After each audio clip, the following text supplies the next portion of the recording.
that don't know the story, I have done a series of videos so far and a series of blog posts to kind of tell you who is the Dixie Mafia, who is the State Line Mob, who is Buford Pusser, all those.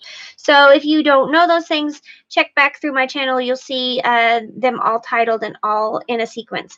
But just to recap, the main head woman in this story is Louise Hathcock. She was the owner of the Shamrock Hotel that actually spanned the state line of the Mississippi and Tennessee border there. So, but she was the biggest female criminal in the area. Basically, she ran prostitution out of the motel. She ran illegal liquor out of the hotel. There was murders, there was thefts, there was robberies, and she was involved in all of it. Well, when Buford Pusser, the sheriff, got a warrant for her arrest because of another robbery at this hotel, he goes in. She takes a shot at him. He shoots back. She ends up dying for it. The grand jury says it was self-defense. The evidence shows it was self-defense, but he made one horrible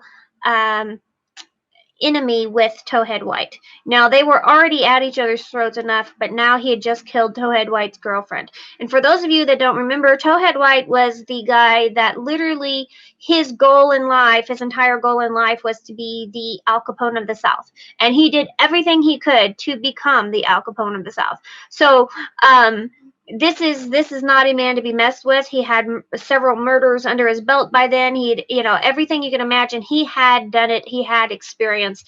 And if there was anybody that could take him on head on, it was Buford Pusser. Now, Buford Pusser, for those of you that don't know, is the sheriff of McNairy County in Tennessee. He is 6'6" tall, 200 and some odd pounds, former wrestler, used to be known as Buford the Bull. And so this is the man that's taking on Towhead White. Well, after he killed Louise Hathcock, things changed. It was no longer this war of good guys, bad guys, all, I'm going to bust down your still and put you in jail. This was the line that was crossed, and it would lead to a bloodbath on the state line that would kill several people and lead to a revenge setting, and this war would end very, very deadly. So we're going to get into the ambush on New Hope Road. Let's see, where do we start here? Okay. February 1st, 1966. That is when Buford Pusser kills Louise Hathcock in self-defense. Okay. Within months, this is going to lead to the murder of Buford Pusser's wife. So Towhead White happened to be in prison at the time. So he wasn't there to defend Louise Hathcock, but he would definitely avenge her. And so White called his cohort, Kirksey Nix Jr. Now, Kirksey Nix is Jr. is actually the son of Kirksey Nix Sr., which was a high-powered judge in the state of Ohio. So he had lots of connections and could get out of a lot of legal battles because of who his father was. But not to say that his father got him out of anything, but just because he had that connection and people feared him. So he got out of a lot of things. Well, Kirksey Nix gathered up a crew. And so on August 12, 1967, by this time, Sherriff Pusser had been receiving death threats for quite a while. And Sherriff, he was a hardcore, borderline vigilante type sheriff. He would go out in the middle of the night and take care of disturbances. He absolutely, he was hardcore law enforcement. He was going to take it down. He was going to take care of it. He was the big man on canvas. He was going to handle things. Well, his wife was disturbed and didn't want him to go alone, because several months before, was when he actually gotten attacked on. It was supposed to be just a standard, call. and basically a roadside disturbance of some sort. Nothing major. Buford Pusser goes out there, and it was an ambush, and he was attacked, and he was stabbed 7 times, and he still took down his captors, and he was stabbed 7 times, left for dead. But he was able to recover, and that's when he started carrying a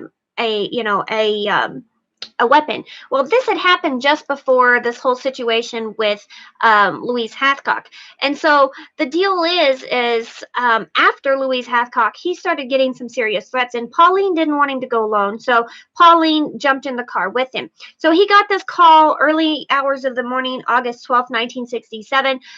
There's a drunken disorderly disturbance down on New Hope Road. So some drunk guys are out there, having a spat, something spot not supposed to be a big deal. But Pauline didn't want him to go by herself, and so Pauline jumped in the car with him. Okay, well, as Pusser and his wife passed the New Hope Methodist Church, they were looking for this disturbance. A dark-colored Cadillac pulled out from behind the church, ran with its lights off, and then it ran up beside them at a narrow space in the road and opened fire. Now, the passenger opened fire on the sheriff and his wife.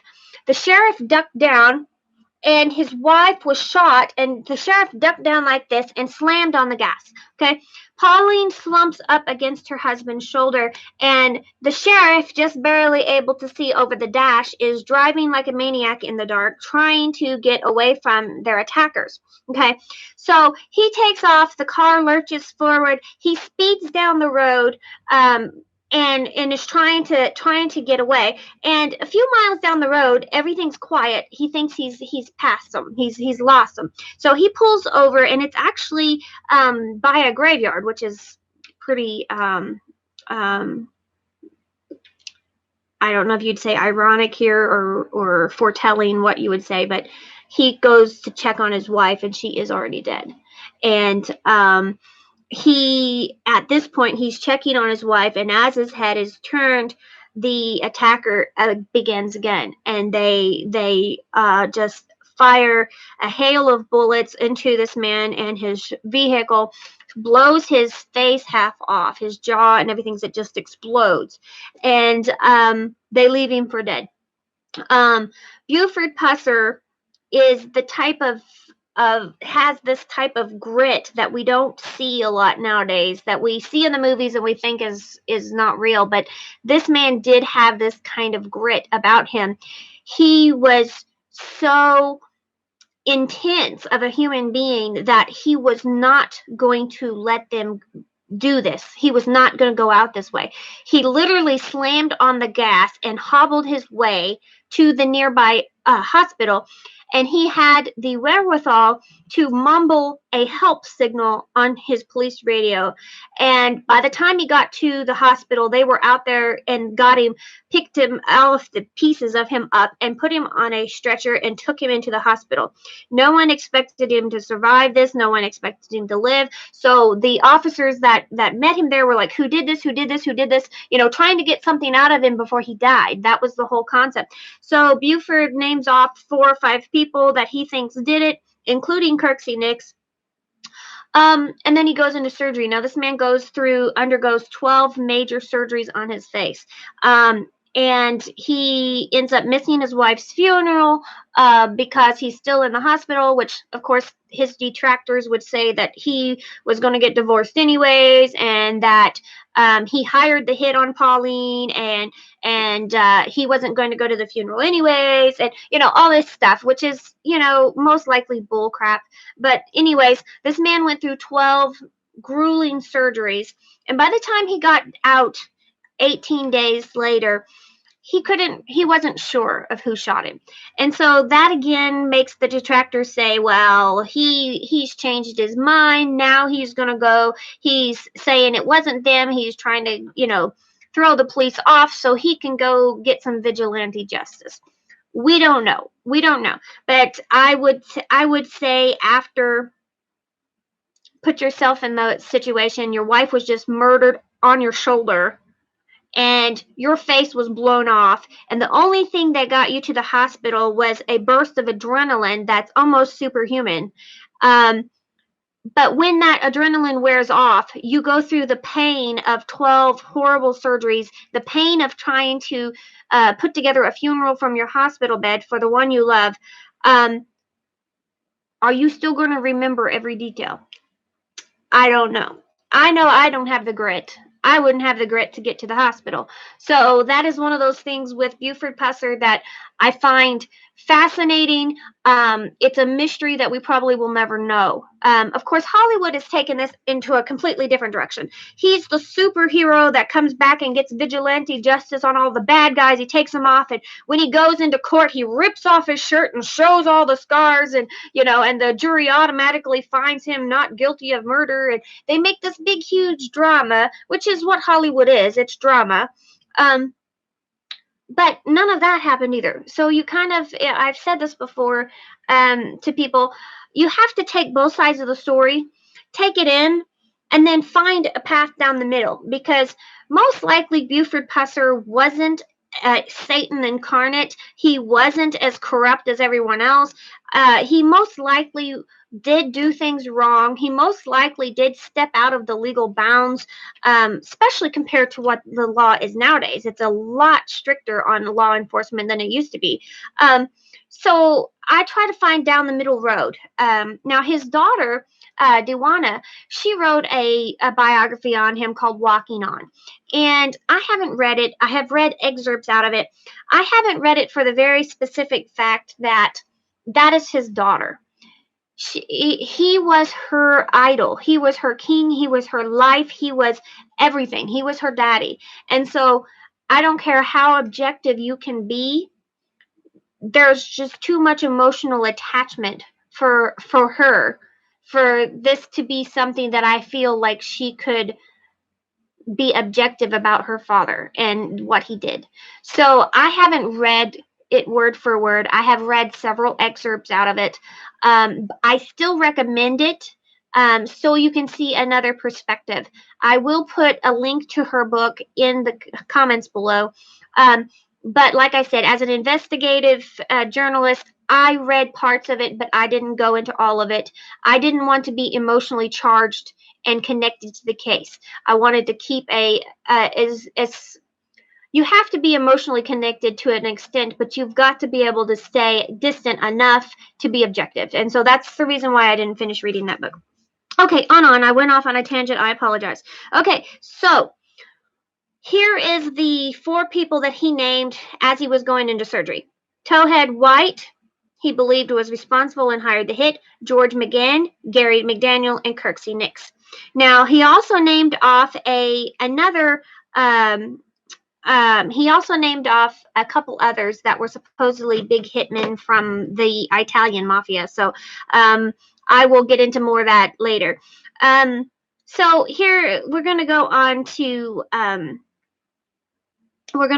this. Let me see if I've. I'm sorry. Let me see if I've got. Okay, there we go. Okay, yes, because I got off on a tangent about Dewana's book and kind of lost track of what I was doing. So basically, Buford Pusser has to bury his wife from his hospital bed. He works with investigators. He tries to. He has a good idea who's done this to him. He's not 100% sure who the shooters were, but he knows Towhead White was involved. And he knows it's because he killed Louise Hathcock. And a lot of that comes from common sense, but a lot of it comes from the threats he was getting from, the State Line mob and their crew. So it's pretty obvious who called the hit out. So next week, we're going to get into the revenge of Buford Pusser. Now, the revenge of Buford Pusser has gone off on a tangent in Hollywood, making him out to be some kind of vigilante Batman wannabe, he's going to take care of this kind of thing. But I try to stick as close to the facts that I can find. And then I do, like I said, I do kind of go back and forth on Buford Pusser. There are some people that claim that he was cheating on his wife and his wife was going to leave him anyways. There's other people that claim he had he had relationships with other women, but that was after Pauline had died. So we don't really know. But we do know for a fact that his wife was killed on New Hope Road in 1967. And what happened afterwards sparked enough of a story that Hollywood took a hold of it and made Buford Pusser a legend in his own day. So next week, we're going to talk about the revenge of Buford Pusser. We're going to talk about the Walking Tall movies and kind of try to find the truth in the Walking Tall movies. And then we'll continue on with this story, because even after Buford Pusser is no more, Towhead White is no more, Kirksey Nix stays around, and Kirksey Nix, his story, he's kind of the up and coming during this time, and so Kirksey Nix and his crew will kind of morph into what we know as the Dixie Mafia, and then we'll get into that, and we will get into more of that in the following videos. So if you like this video, I apologize, it's a little longer than the other videos, but it was necessary to get into all the details. If you like this content, make sure and like and subscribe to my video. Jump over on synovainc.com and get your free ebook and get your true crime newsletter every week. And I will see you guys around. You have a good week.